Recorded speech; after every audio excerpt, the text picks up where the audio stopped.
وہ جو خواب تھے میرے ذہن میں نہ میں کہہ سکا نہ میں لکھ سکا۔ وہ جو خواب تھے میرے ذہن میں نہ میں کہہ سکا نہ میں لکھ سکا، کہ زباں ملی تو کٹی ہوئی، ایک قلم ملا تو بکا ہوا۔ السلام علیکم ورحمۃ اللہ وبرکاتہ۔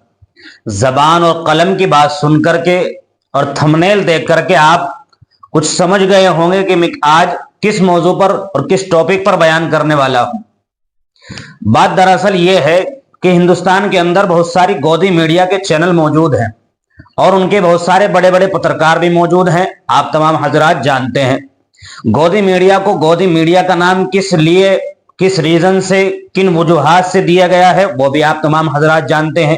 ان تمام گودی میڈیا کے چینلوں میں سے ایک بہت بڑا چینل ہمارے ہندوستان کے اندر پایا جاتا ہے جو کہ آج تک کے نام سے جانا جاتا ہے۔ 68 ملین سے زیادہ سبسکرائبر یوٹیوب پر اس چینل کے موجود ہیں۔ میرے محترم، اس کی ایک اینکر ہیں جو کہ اس کی نائب صدر اور اپادھیکش بھی ہیں، چترا ترپاٹھی جی۔ چترا ترپاٹھی جی اور ان کے جو ساتھ میں ہیں سید سہیل، اسی طریقے سے دیپک چوراسیا، ان دو چار پترکاروں اور اینکروں پر ایک ایسا مقدمہ چلایا جا رہا ہے اور ایسے عذاب میں گرفتار ہو چکے ہیں کہ انہیں اپنے کیے پر ضرور پچھتاوا ہو رہا ہوگا۔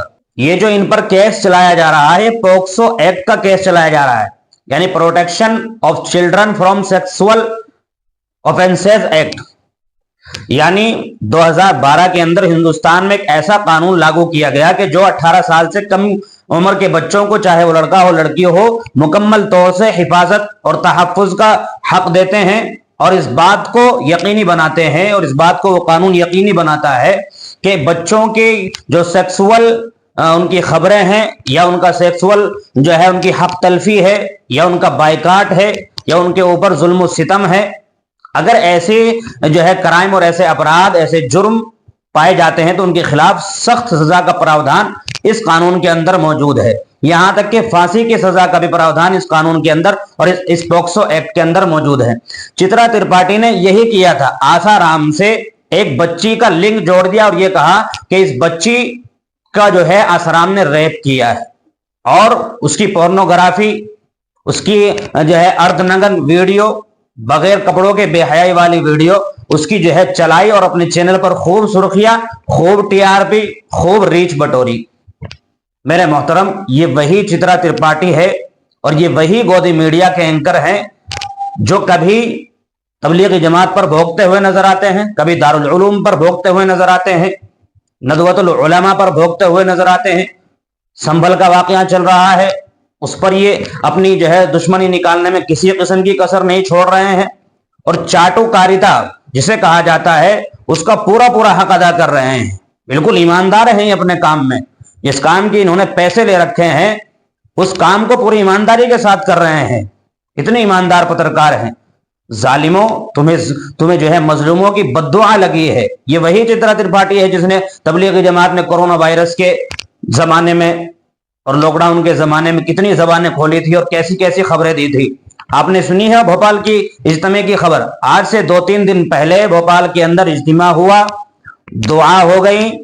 دینک بھاسکر ایک نیوز چینل ہے، اخبار نکلتا ہے، واٹس ایپ چینل ان کا موجود ہے، اس نے یہ خبر چھاپی کہ بھوپال کے اجتماع میں 5 لاکھ آدمی موجود تھے، 2 لاکھ بائکوں اور واہنوں کے وہاں کھڑا ہونے کی اور پارکنگ کی جگہ موجود تھی، اور حیرانی کی بات یہ ہے کہ 25,000 والنٹر، 25,000 ایسے جو ہے خدمتگار اور رضاکار اس پروگرام کو مینیج کرنے کے لیے لگے ہوئے تھے کہ بھوپال کے اندر ایک اسٹیشن والا تراہا پڑتا ہے، وہاں ہمیشہ جام رہتا ہے۔ اتنی بھیڑ ہونے کے باوجود اس چوراہے پر اس دن جام نہیں تھا۔ سال کے سال جام رہتا ہے، ہمیشہ جام رہتا ہے، لیکن اس دن جام نہیں تھا۔ یہ کس چیز کی خوبی ہے؟ یہ اسلام کی خوبی ہے، یہ تبلیغی جماعت کی خوبی ہے۔ لیکن یہ چترا ترپاٹھی اور گودی میڈیا زبان کھولنے میں اور اس کو لمبی کرنے میں اور مسلمانوں کو بدنام کرنے میں کسی طرح کی کسر نہیں چھوڑتی ہے۔ اس سے ہمیں کیا سبق ملتا ہے؟ وقت سب کا آتا ہے، وقت بہت بڑا جواب دہ ہے، وقت خود جواب دے دیتا ہے۔ آج یہ اس مصیبت کے اندر گرفتار ہوئے ہیں اللہ پاک نے ان کو دکھا دیا ہے، دعا فرمائیے اللہ پاک انہیں ہدایت نصیب فرمائے، اور اگر ہدایت نصیب میں نہیں ہے تو انہیں اٹھا لے اور مسلمانوں کی مساجد کی، مراکز کی، خانقاہوں کی، اوقاف کی، قبرستانوں کی، جان کی، مال کی مکمل حفاظت فرمائے۔ اس ویڈیو میں اتنا ہی، اپنا خیال رکھیے گا۔ السلام علیکم ورحمۃ اللہ وبرکاتہ۔